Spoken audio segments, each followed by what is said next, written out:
Hello guys, my name is kiminekyt and I welcome you to this new video, and today we are gonna be watching the Eugene. Eugene is playing in his Leopard Prototype A.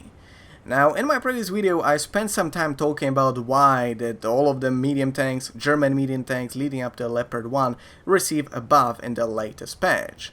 And surprisingly enough, out of all of the medium tanks receiving a buff, the Leopard Prototype A received the biggest buff of them all. Just look at this thing, it's freaking huge. Now, obviously, despite the fact that it's looking absolutely freaking humongous, this tank wasn't actually changed all that much. It actually received pretty minor buffs overall. It just received a lot of them. It just received a lot of tiny little buffs. So yeah, it actually looks pretty huge. Still, and despite of the fact that it was actually a pretty minor buff, I do have a feeling like this, the Leopard Prototype A needed the buff the least out of all of the German medium tanks. The reason for that is actually quite simply the fact that it already used to be a decently good tank. In case you didn't know, the Leopard Prototype A used to, and actually still has, the same gun as the Leopard 1. Holy shit, that EBR just made a run for it. Still, the Leopard Prototype A used to and still has the same gun as the Leopard 1, which means that it has a tier 10 gun or a tier 9 tank. And as is always the case with lower tier tanks receiving... Alright, the GW Tiger is already making this game really entertaining for our hero. Still though, as is always the case with lower tier tanks receiving a higher tier guns, this tank obviously received a pretty decent penalty to its DPM. In fact, this tank has the lowest DPM out of all of the tier 9 medium tanks, with the exceptions obviously being the autoloaders and for some reason also the Chinese medium tank. However, as a trade-off, it actually gets the highest penetration out of all of the tier 9 medium tanks. It actually has 268 penetration, which is, if I'm correct, 20 higher than any other medium tank at this tier. Actually, I do have a feeling like the Japanese medium tank, the Type 61, has 258 penetration, which is actually just 10 lower penetration than this tank. Oh, well, than this tank used to have. Because right now it actually has 278 penetration, which is on par with some of the tank destroyers of this tier. So yeah, right now this tank has absolute crisp penetration, and I'm surprisingly a fan of it. Because, as I've been kinda talking about in the previous video, these tanks, the German medium tanks, were meant as sort of sniper medium tanks. They weren't meant to go inside of a town and brawl it out with the other medium tanks like you would normally expect from medium tanks to do. These tanks are expected to be somewhere at long distance and just out-snipe, out-DPM, outperform the other tanks, just thanks to the sole fact that they do have ridiculously good penetration and accuracy, which these tanks certainly do. But for the same reasons that I've been kind of talking about in the previous videos, so I'm not gonna go over them again. These tanks are just flat out outperformed by almost any other tank that is simply a sniper tank or a medium tank. These tanks are simply not all that good. With the only exception obviously being the Leopard Prototype A, because I do have a feeling that this tank actually already used to be pretty broken. Also, I should point out one thing, and that is that we are barely 3 minutes into the game, and our hero is already hanging onto his life by the skin of his teeth. He has 300 health remaining, and he's pretty much knocking at death's door. So yeah, this is gonna be a really fun game. Still though, in despite of the fact that these tanks, this tank actually used to be already a pretty decently powerful tank previously, it did receive a pretty decently big buff if it comes to almost everything around its gun. It received a DPM buff, if I'm correct, it had its DPM increased from 2300 to 2400. It received an alpha damage buff, being buffed from 390 to 420, and did receive an overall buff if it comes to its penetration, accuracy, and all of those things. There is a lot of stats surrounding that, so I'm not gonna talk about all of them. You've seen how huge that thing was. Still though, we are already 4 minutes in, our hero's team is completely crumbling apart, the entire northern flank is slowly falling apart, the southern flank basically doesn't exist, and there is the EBR 105, holy shit, that thing is fast. The EBR 105 kinda reminds me of those cockroaches that are like super fast, like running around at Mach 3 speed, and you can't freaking hit them. Just look at that EBR, it's freaking crazy fast, look at that shit. Just scooting around. Oh my god. Alright, there we go. It has a defect. One of its tires is destroyed, so it's gonna be a tiny little bit slower. Still though, that thing is ludicrously fast. How fast is that thing? Give me a second. I gotta look at it. I gotta look at it because I'm kinda curious about how fast that thing is. I have a feeling like it has like 80 kilometers per hour top speed. I got no idea. I need to check it. Well, you know what? I'm not gonna check it. It would probably take me a bit too long to actually find. Oh, no, I actually managed to find it. That thing has 70 kilometers per hour top speed. Don't get me wrong, but that thing does look. Oh yeah, 95 kilometers per hour top speed. That thing is absolutely freaking ridiculous. Just look at this thing. It's flying around like freaking crazy. Still though, our hero was able to shut it down by having superior accuracy and obviously superior alpha damage. This tank has 420 alpha damage right now, which is definitely higher than the... how much? I get no idea. That Panhard probably, that EBR probably has somewhere around 390 alpha damage with absolutely horrific penetration, so our hero definitely will be able to shoot it down much faster. Still though, the northern flank is surprisingly enough holding on, and despite the fact that the enemy team is slowly but surely chipping off on their helm. The UD-16 is trying to make a bit of a sneaky... oh well, I was talking about the sneaky play, and then the SCP-1 just appeared out of nowhere and got shut down by the Object 277. Still though, the UD-16 is trying to find a decent shot at their team members.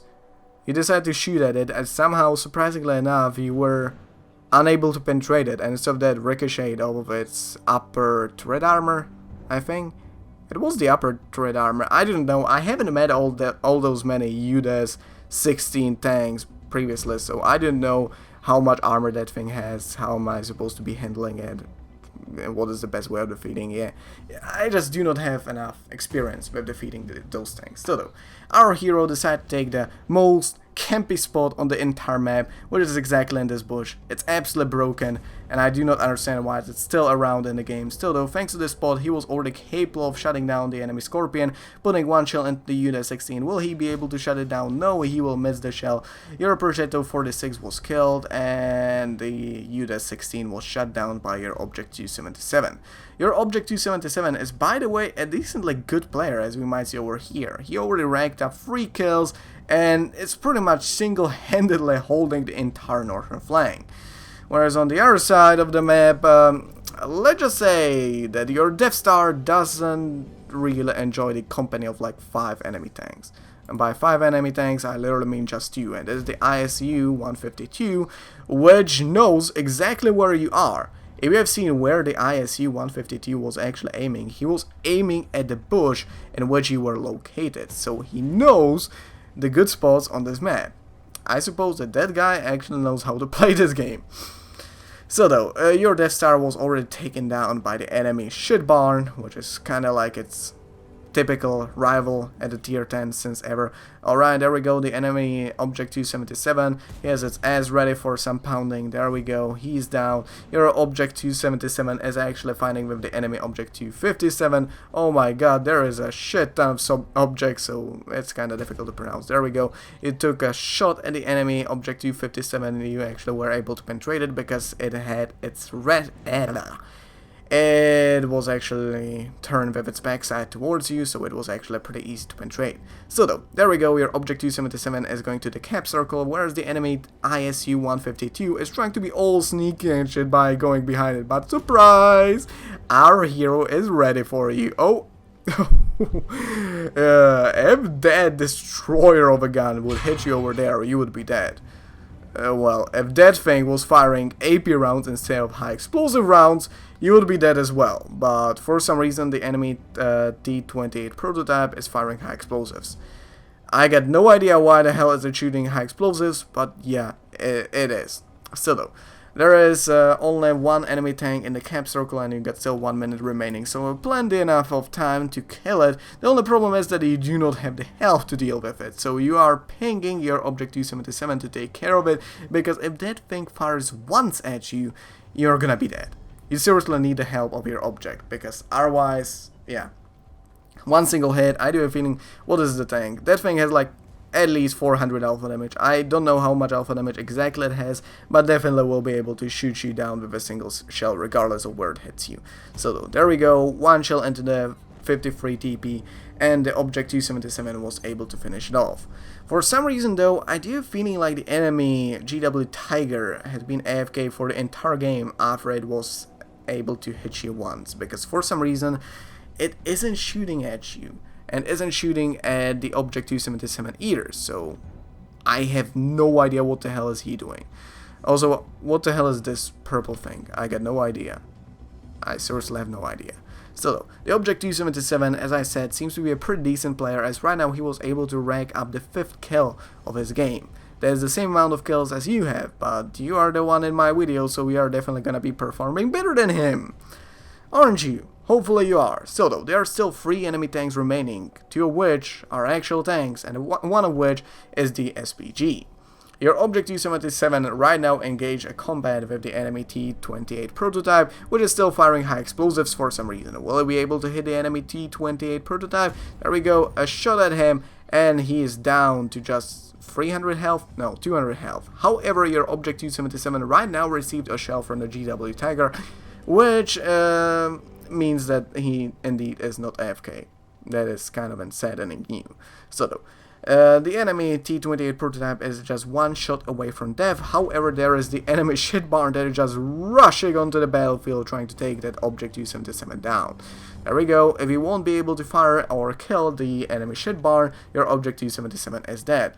But I do have a feeling, yep, the GW Tiger will be able to kill the Object 277 before Death Star will be. Well, Death Star, the shit barn. However, I do have a feeling like the shit barn did not fire.